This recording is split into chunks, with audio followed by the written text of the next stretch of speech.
dans le livre Lévitique 18. Lévitique chapitre 18, le verset 22. Tu ne coucheras point avec un homme comme on couche avec une femme. C'est une abomination. Waouh! On peut s'asseoir. Aujourd'hui, nous allons parler de la sodomie. Nous allons parler de la sodomie. La sodomie, selon notre définition qu'on avait donnée depuis les premiers jours sur la fornication, c'est les rapports sexuels par la voie anale.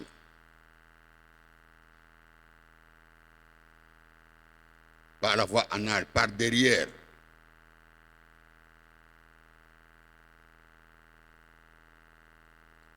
C'est les rapports sexuels par la voie anale. Et ici, nous venons de lire, la Bible déclare que l'homme ne peut coucher avec un autre homme.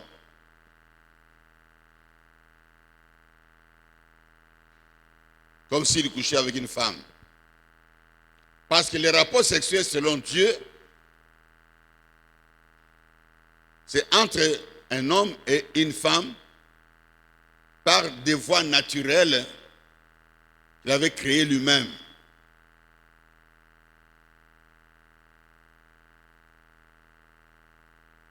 Dieu a créé l'homme et la femme. Il les a donnés des sexes opposés. Et cela dans le but d'avoir des rapports sexuels, de s'unir par la chair dans les rapports sexuels, par le sexe opposé. Mais ici, la Bible dit, tu ne peux pas coucher avec un homme. Ça, c'est dangereux. Nous devons savoir que quand un homme couche avec un homme,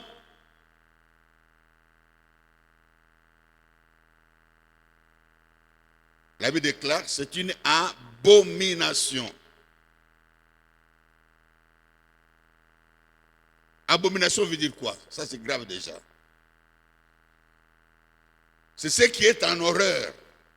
Somme. C'est ce qui est dégoûtant.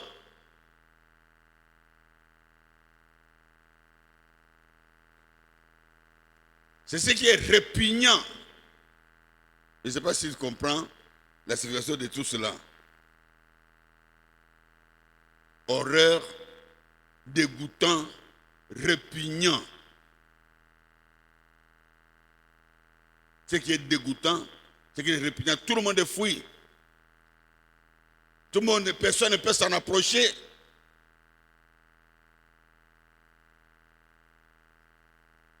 Parce que ce n'est pas propre aux yeux de l'homme, ni pour la santé de l'homme.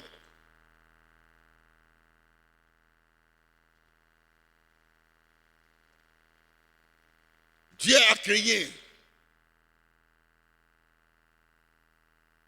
le sexe féminin, le sexe masculin, pour que l'homme et la femme puissent s'accoupler. En fait de procréer, de remplir le monde. Mais cet accouplement se fait avec un plaisir naturel que Dieu a donné au couple, à l'homme et à la femme, pendant ce moment de rapport. Pour que ça puisse attirer l'homme et la femme. Mais ici, on nous parle de rapports qui est répugnant, dégoûtant. Ce qui est répugnant. Pourquoi c'est répugnant? Pourquoi c'est dégoûtant? Parce que la voie anale, c'est la voie où sortent les matières fécales de l'homme. La voie anale n'a pas été créée par Dieu pour les rapports sexuels. La voie anale, ça soit chez l'homme et chez la femme, c'est pour faire sortir les matières fécales.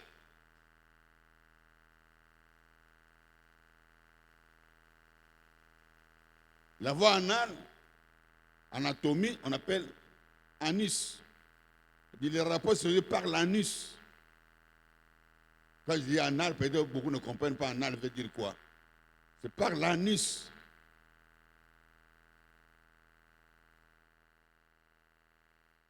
Et par la voie anale sortent les excréments de tout homme comme femme. Même pour les animaux.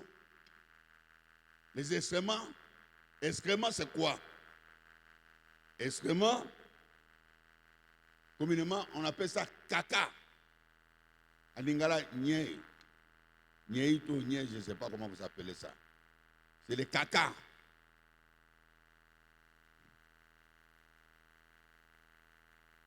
Alors, quand vous comprenez déjà la voie par où sortent les caca,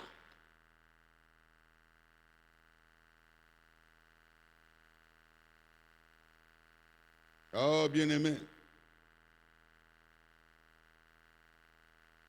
les excréments,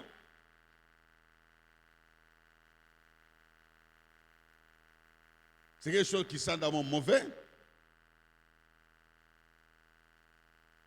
plein de microbes. Ça sent mauvais.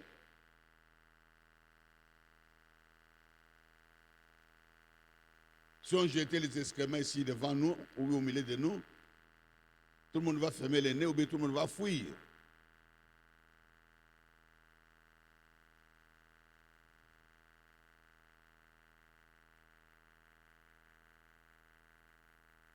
Voilà, Dieu a créé cette voie-là pour faire sortir ce qui est mauvais dans l'homme, physiquement.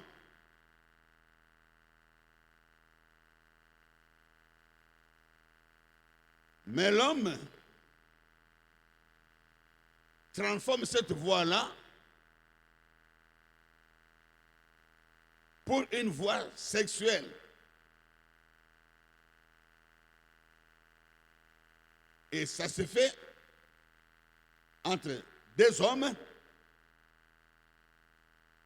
mâles ou hommes-femmes.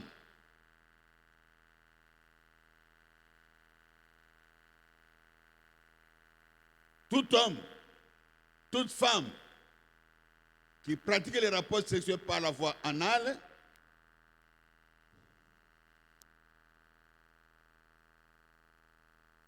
comment on peut les qualifier?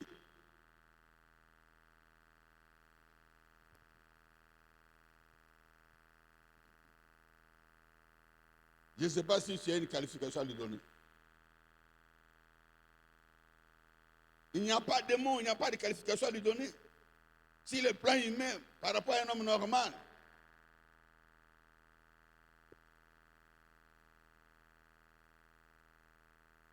alors nous devons comprendre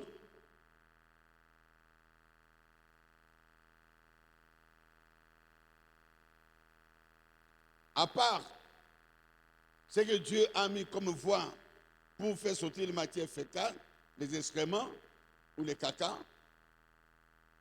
c'est une voie aussi qu'on utilise par la médecine pour administrer certains produits pharmaceutiques de pilules. Il y a des gens qui ne savent pas prendre des comprimés car rien ne passe par la gorge. Alors on peut administrer des pilules par la voie anale. C'est ça, c'est le plan médical. Et aussi, sur le plan médical, on utilise aussi cette voie pour le lavement du ventre. Quand on veut purger le ventre, on peut te faire ce qu'on appelle le lavement du ventre en passant par la voie anale. Voilà ce que je sais par rapport à moi, sur ce plan-là qu'on peut utiliser. Mais, bien aimé dans le Seigneur,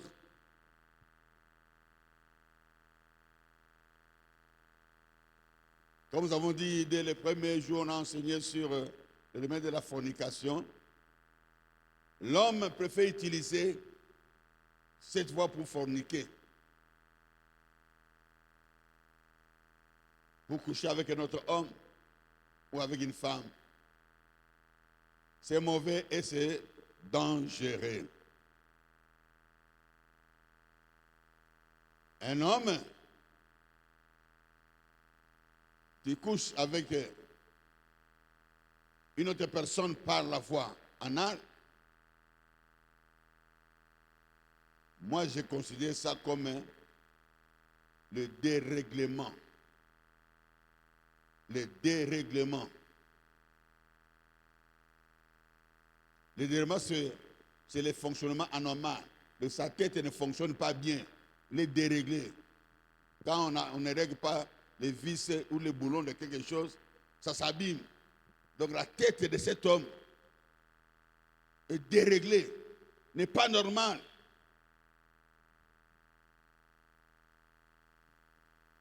À ma connaissance, ceux qui sont à l'aise avec cette voie-là, ce sont les fous alliés, c'est les malades mentaux. Et tout bonnement, les satanistes. Tu verras quelqu'un sensé, un jeune homme, plein de vie, en train de pratiquer ces genres de rapports que la Bible appelle une abomination. Tout bonnement.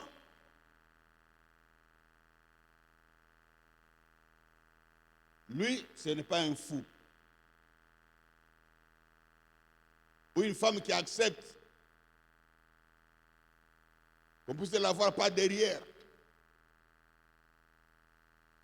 Un garçon une fille qui étudie bien, un garçon qui étudie bien, on peut être quelqu'un qui travaille quelque part avec un bon sens, c'est un chef, c'est un leader, ainsi de suite, on le voit respectable, mais il le fait en cachette.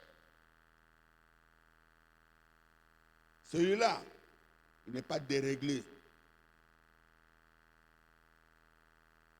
C'est un agent du diable. C'est un sataniste. Bon, je peux être un peu gentil, c'est un ignorant.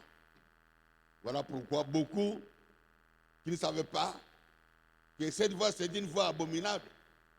Ce sont des ignorants. La Bible dit que mon peuple périt faute de connaissances par ignorance. Si tu n'es pas sataniste, si tu n'es pas fou, c'est que tu étais ignorant. Donc, après avoir écouté ce message, tu ne pratiqueras plus jamais la sodomie dans ta vie. Alors jamais, car il n'y a que les fous et les satanistes qui se donnent à cœur joie dans cette pratique abominable, répugnant, dégoûtant. Je répète ces mots, je les pèse pour que tu comprennes. Un jour que tu seras prêt à faire ces histoires, si tu ne l'as pas fait, rappelle-toi, c'est une abomination, c'est dégoûtant, c'est répugnant. Un homme sensé ne peut vivre une vie pareille. Alors, lorsque Satan arrive à utiliser une personne au travers de cette voie ici, la voie anale, pour faire le rapport sexuel, c'est que On appelle ça, c'est dégradant. Tu n'es plus gradé dans la vie. Tu es dégradé dans la vie. Tu es déchu. Tu as quitté la place que Dieu t'a donnée en tant qu'homme. Tu es descendu. Tu as laissé les animaux. Tu es descendu moins que les animaux. Tu es dégradé, dégradant. Sur le plan spirituel. Parce que les animaux, les chiens, les bêtes sauvages, ils ont aussi des voies sexuelles et des voies pour faire sortir les matières fécales. Mais vous n'allez jamais voir un chien laisser la voie naturelle que Dieu a donnée pour le raccouplement et passer par la voie anale. Aucun animal ne fait jamais ça. Aucun animal.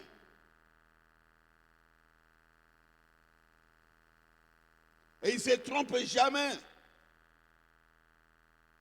Les animaux ne le font pas. Comme on le verra le mercredi prochain. Le mercredi prochain, on parle des rapports sexuels entre l'homme et un animal.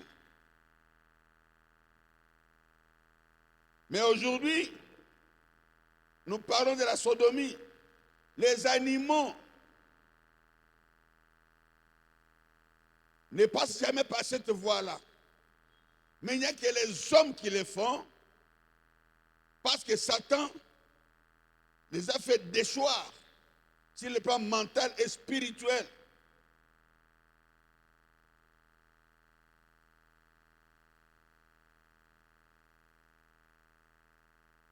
Donc, Satan fait de toi quelque chose sans valeur.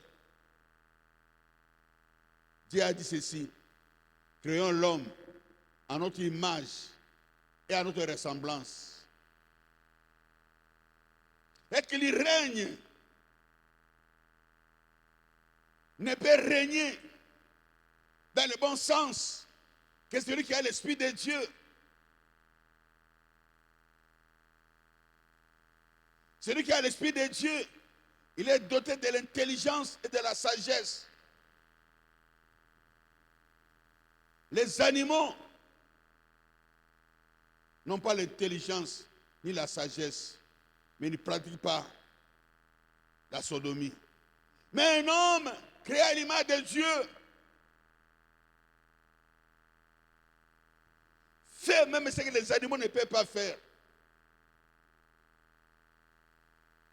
Là où saute le caca, c'est là où il trouve son plaisir. Est-ce que vous trouvez ça normal?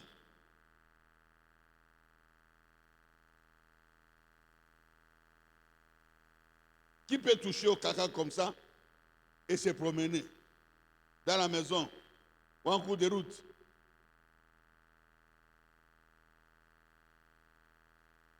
Mais il n'y a que des hommes qui préfèrent entrer là où il y a des caca.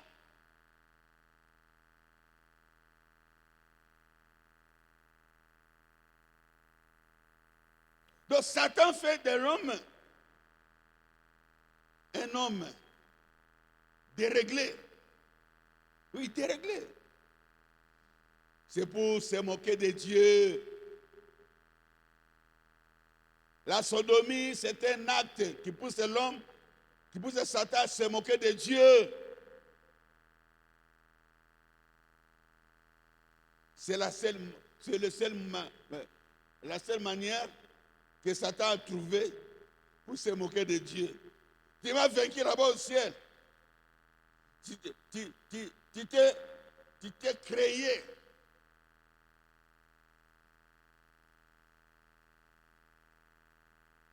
Une image de toi. Voilà ce que je fais de ton image.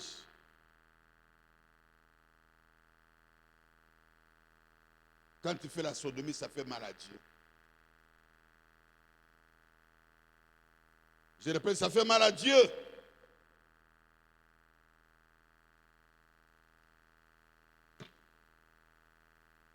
Lisons, allons maintenant dans la Bible. Romains 1.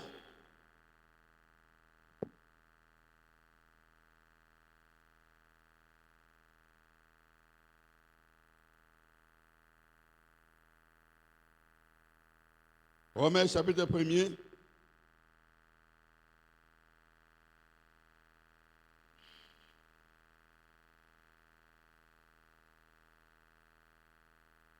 Nous sommes au verset 24 et au verset 27.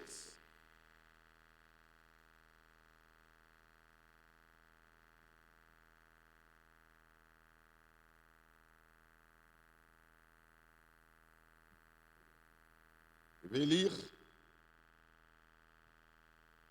Verset 24. C'est pourquoi Dieu les a livrés à l'impureté,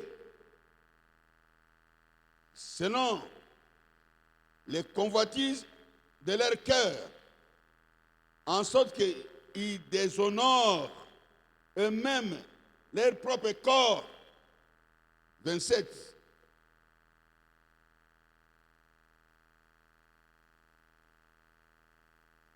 Et de même, les hommes abandonnent l'usage naturel de la femme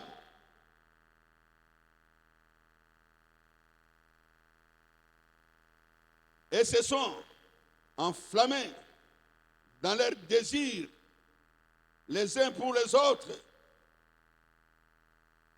commettant homme avec homme des choses infâmes.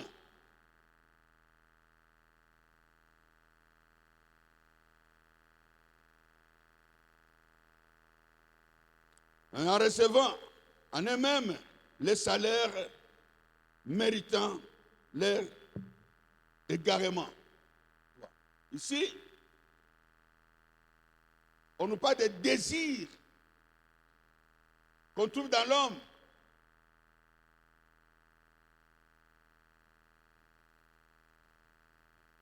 Dans leur égarement. Donc quelqu'un qui fait cela, quoi qu'il soit intellectuel, ou comment, c'est un égaré.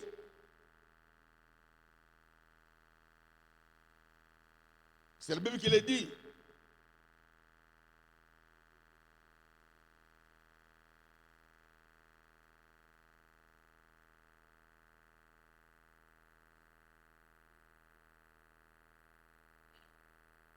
Même si les gens ne te voient pas. C'est pourquoi Dieu les a livrés à des passions infâmes. La passion, ce sont les désirs, les sentiments. Car leurs femmes ont changé l'usage naturel à celui qui est contre nature.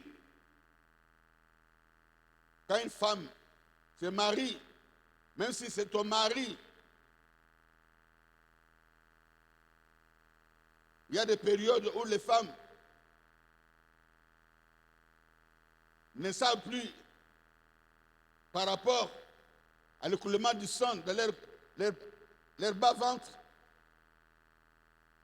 Les hommes exigent qu'ils puissent avoir des rapports sexuels par la voie anale. Quand tu seras grand, quand tu seras marié, n'accepte jamais. N'accepte jamais. Par expérience, dans mon ministère de délivrance, nous avons délivré beaucoup de femmes des esprits mauvais. Et ces esprits-là, en sortant de leur corps, déclarent. C'est eux-mêmes qui nous ont appelés. C'est elle-même qui nous a appelés. parce qu'elle a pratiqué la sodomie. Pour la première fois, j'avais entendu ça dans une prière de délivrance. J'étais encore trop jeune dans le ministère. Et c'est une maman cadre qui travaillait à Sosacom. Sosacom, c'est le bâtiment qui hébergeait la société de Chekamine. Il était passé par la prière de délivrance. Tout allait bien. Elle était mariée. Et puis après, elle a commencé à voir que toutes ces choses sont encore revenues dans les rêves. Et se voyait encore dans l'histoire de mariage de nuit. Oh, bien-aimé. On est entré encore en prière avec elle. Quel n'a pas été notre étonnement lorsque nous avons entendu les esprits qui sortaient encore d'elle, disant que nous sommes revenus par. Elle a utilisé notre voix pour faire les rapports avec son mari.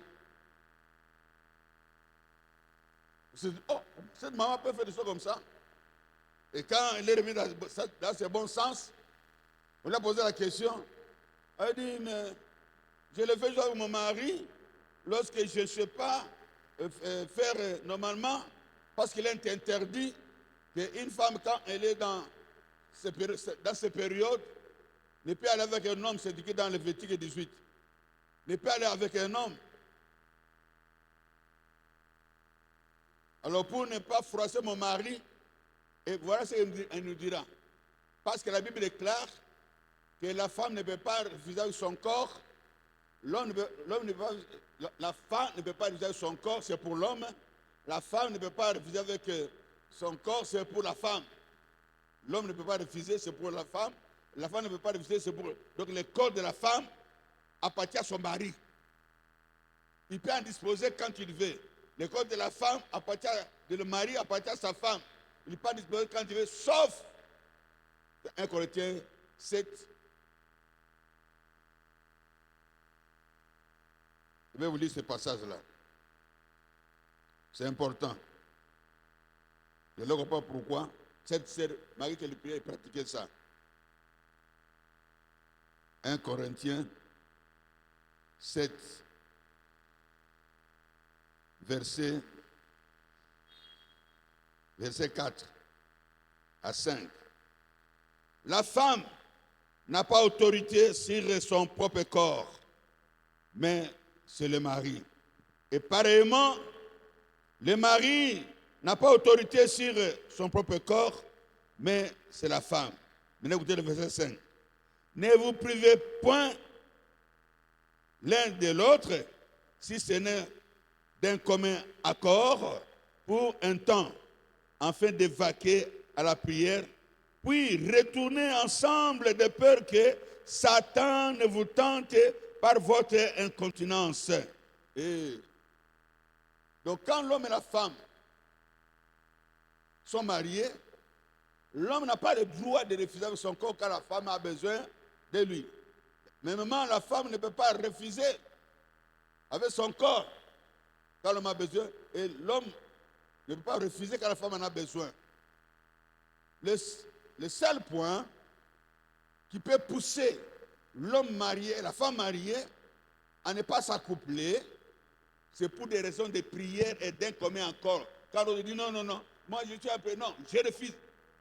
Tu n'as pas le droit de refuser. D'un commun, si vous êtes d'accord, mais si vous n'êtes pas d'accord, personne ne peut refuser avec son corps, parce que lorsque tu refuses avec ton corps, Satan va s'occuper de celui qui est déjà emballé dans les sentiments. Comme quoi? Comme mari de nuit. Comme quoi?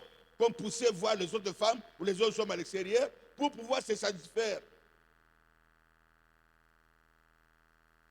C'est ça que cette femme avait déclaré. La Bible n'interdit pas ça. Je ne dois pas refuser avec mon corps.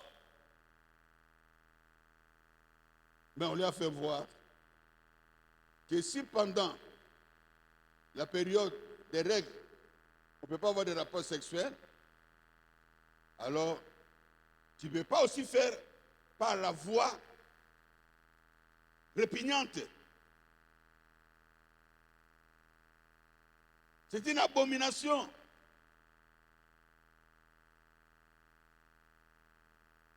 Elle a compris. On lui a dit, mieux vaut mourir que d'accepter passer par cette voie-là. Parce que lorsque tu fais cet acte, même une seule fois dans la vie, sache qu'il y a introduction des démons. Voilà pourquoi les satanistes préfèrent cette voie-là, parce que ce n'est pas la voie de Dieu. Ce qui est de Dieu est bon. Ce qui est de Satan est mauvais. Les satanistes préfèrent la voie que Dieu ne peut pas approuver. Les satanistes font le contraire de ce qui est de Dieu. Jeunes gens, ne faites plus ça. Ne faites jamais ça. Parce que vous humiliez votre Dieu.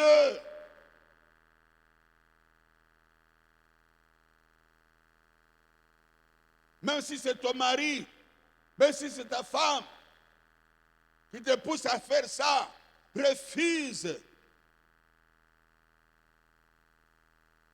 Et Dieu sera de ton côté.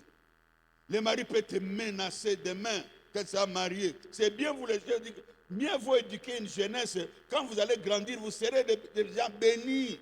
Et non, vous grandissez sans connaissance. Et le mari, quand le mari va te forcer, tu dis non, il m'a forcé. Non, accepte de mourir que de passer par cette voie qui te fait entrer des démons dans ta vie. C'est une voie démoniaque d'un rapport sexuel. La sodomie, c'est la voie satanique. C'est la voie excellente pour les satanistes, pour partager leur vie démoniaque.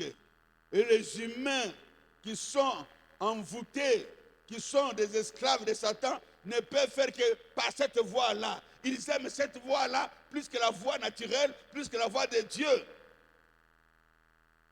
Les satanistes.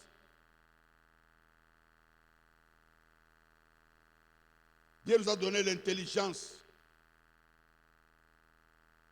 Voilà pourquoi nous avons le droit de choisir. Deutéronome 30, verset 19. J'ai mis devant toi la vie et la bénédiction.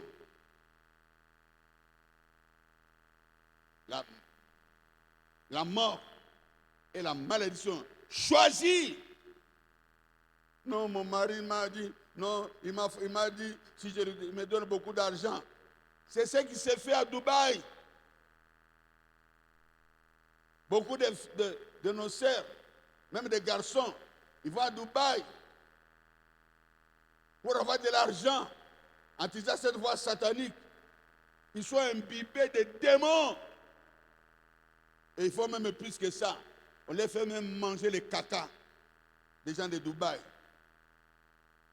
On te met des démons par derrière et on te fait manger et puis on te donne des dollars. Mais on t'a tout pris. On t'a détruit. C'est une voie qui détruit l'esprit de l'homme. Qui fait fuir le Saint-Esprit. Et c'est malheureux. Lisons Jude 1, verset 7.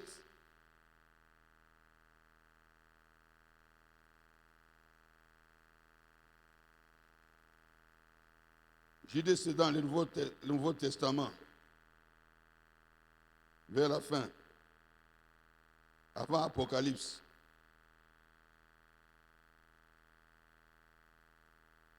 Jude 1, verset 7.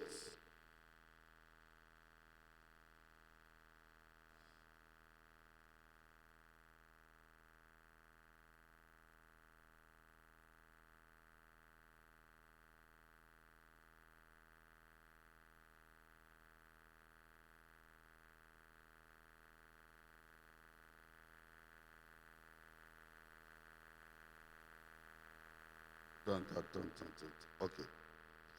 Que Sodome et Gomorrhe et les villes voisines qui se livrèrent comme eux à l'impudicité et à des vices contre nature, Jésus,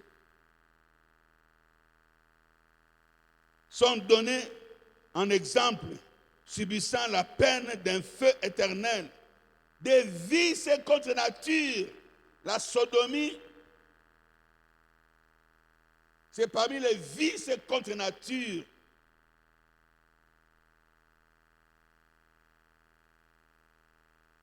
Des passions contre nature.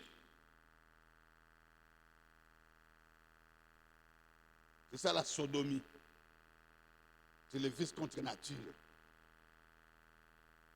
Et vous avez compris le sort. Subissent la peine de feu, le feu éternel. Luc 17.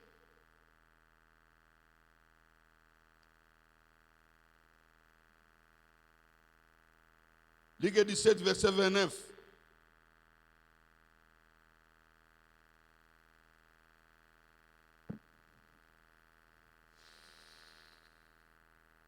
Luc 17.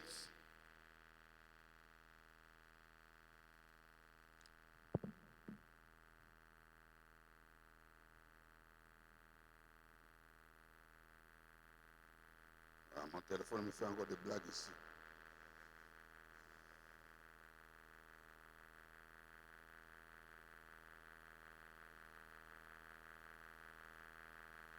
Ok.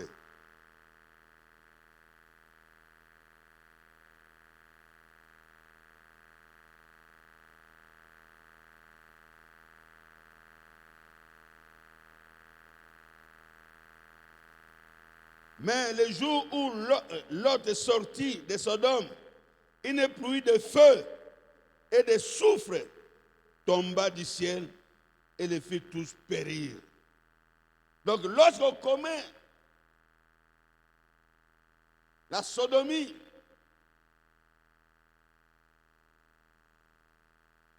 la punition c'est le feu.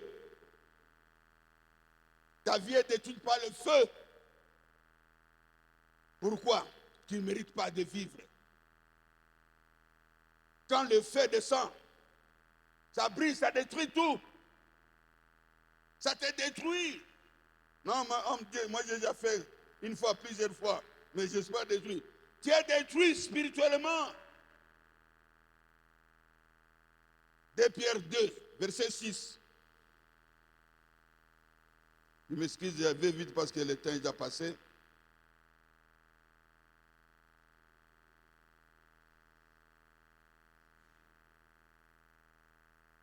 De Pierre 2, verset 6. S'il a condamné à la destruction et détruit en cendres les vies de Sodome et de Gomorrhe, les donnant comme exemple aux impies à venir. Aux impies à venir. Si Dieu a détruit avec du feu, Sodome et des cendres, c'est pour des impies de notre temps, des satanistes de notre temps, les gens qui pratiquent les Sodome et Gomorrhe à notre temps. Sodome et Gomorrhe va nous rappeler que ce péché-là, Dieu ne pardonne pas. Ça détruit votre vie, l'homme intérieur. Ça détruit votre âme et votre esprit.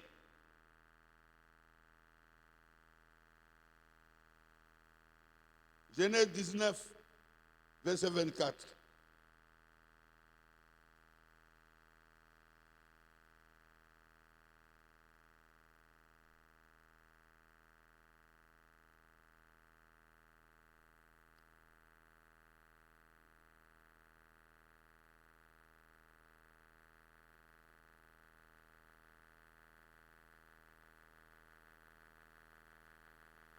Genèse 19. Verset 24. Alors l'Éternel fit pleuvoir du ciel sur Sodome et sur Gomorrhe du soufre et du feu de par l'Éternel. Dieu ne pardonne pas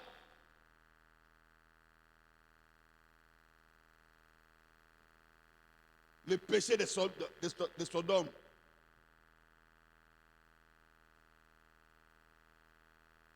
Dieu ne pardonne pas ce péché-là. La sodomie, moi je l'ai toujours interprété comme le péché de Sodome. Quand je parle de Sodome et Gomorrhe, je vois tous les péchés qui a énervé Dieu. C'est un péché qui énerve Dieu. Voilà pourquoi Dieu fait descendre du feu. Dieu détruit cette personne. Dieu détruit la vie de cette personne qui ne mérite pas de vivre. Qui ne mérite pas de vivre. Parce que tu n'as pas la place dans la vie des hommes, même dans la vie des animaux. Tu es en bas qu'un animal. Qu'est-ce que Dieu va faire avec quelqu'un qui n'a pas sa place dans la vie des hommes et dans la vie des animaux? C'est la destruction. Et Satan aime bien ça. Satan va te faire miroiter cela avec des images pornographiques, avec des films pornographiques où on te fait voir des hommes en train de lécher les anus, les femmes en train de lécher les anus, en train de faire des sodomies. À quel joie ils sont contents. Non, c'est faux. Ça, c'est du théâtre. Il n'y a rien de bon là-bas. Essayez. Quand on fait les films, ce n'est pas naturel. On joue avec vos pensées, vos sens. On vous attire. Beaucoup le font. À cause des images pornographiques. À cause des images pornographiques. Il n'y a que les satanistes qui les font. Par exemple, les hommes qu'on appelle les pédophiles, des papas qui vont avec des petits garçons. Pas seulement des petits garçons. Il y a beaucoup de jeunes, de garçons au bas âge. Ils ont été violés par des papas, pas derrière. Si tu es parmi ces jeunes gens-là, n'oublie pas, c'est tous ceux qui vivent dans les internats ou dans des couvents avec des prêtres catholiques, soit disant qu'ils ne sont pas mariés, mais ils sont champions. Ce n'est pas moi qui l'ai dit. C'est passé même en Rome. C'est se voit partout dans le monde entier. On a attrapé beaucoup de prêtres qui ont détruit la vie des jeunes garçons par la sodomie. Et on les a incarcérés. Donc c'est une voie, un acte abominable. Je ne dis pas seulement pour votre futur. Si on t'a déjà fait par force, on te l'a fait d'une manière ou d'une autre. Il faut dénoncer ça. Il faut voir un homme de Dieu pour qu'il prie pour toi, pour qu'il coupe ces liens-là, pour qu'il te remette dans le bon sens entre les mains du Seigneur Jésus. Parce que la Bible déclare, dans 1 Corinthiens 6, verset 19 à 20, nous sommes le temple du Saint-Esprit. Nous ne nous appartenons pas à nous-mêmes. 1 Corinthiens 6, 19 à 20. Ton corps, ce n'est pas pour toi, c'est pour le Saint-Esprit. Ne l'utilise pas comme tu veux. Utilise ça selon le Seigneur. Et tu seras béni. Tu seras sous de bénédictions. Arrête cette voie-là. Ce n'est pas digne d'un homme. C'est digne des satanistes. C'est digne des sorciers. Ce n'est pas digne des enfants de Dieu ou d'un homme normal. Oh bien-aimé. Tenez bon si tu n'as pas encore fait ça. Ne le fais jamais. Si tu l'as déjà fait, cherche un homme de Dieu qui sait prier pour la délivrance. Parce que la solution, il faut dénoncer. 2, il faut confesser. 3, il faut renoncer. 4, il faut briser le pacte. Et 5, il faut se purifier avec le sang de Jésus-Christ. Il faudrait qu'un intercesseur qui sait faire le travail, ou un homme de Dieu qui sait faire le travail, qui puisse prier pour toi. et l'abomination va disparaître de ta vie. La destruction va s'arrêter dans ta vie. Sinon, tu ne verras que du déboire. Si tu déboires dans la vie, tu ne comprends pas. Pour ma vie n'avance pas. Oui, c'est parce qu'on t'a sodomisé. Parce que tu as fait l'acte de Sodome et de Gomorrhe. Le feu céleste est entré dans ta vie pour détruire tout ce qui appartient à toi. Tu n'as pas la valeur d'un homme normal. Tu as la valeur d'un homme satanique. Même tu peux être PDG. Tu es zéro. Tu peux être une femme réputée, excellente, dans l'excellence. Mais en pratiquant ces histoires-là, devant Dieu, tu es zéro. Tu ne vois rien du tout. Oh bien-aimé, que ce message nous aide tous à comprendre que Dieu nous aime. Le message ici ne sort jamais au hasard. Si ça vient, c'est parce qu'il y a des gens qui sont concernés. Si ça vient, c'est parce que Dieu veut que tu sois une bénédiction pour les autres. En les amenant ce message, ne cache pas ce message, diffuse ce message, envoie ce message à d'autres personnes pour que les gens soient sauvés, pour que les vies soient sauvées, pour que les Seigneur soient bénis, pour que Dieu soit élevé, pour que Dieu soit glorifié. Oui, bien-aimé, c'est très important. Dieu est bon, Dieu est bon, Dieu est bon. Et il est merveilleux. À toi la gloire, Père. À toi la puissance. Nous sommes tous. Amen. On se met debout, on applaudit pour le roi des rois.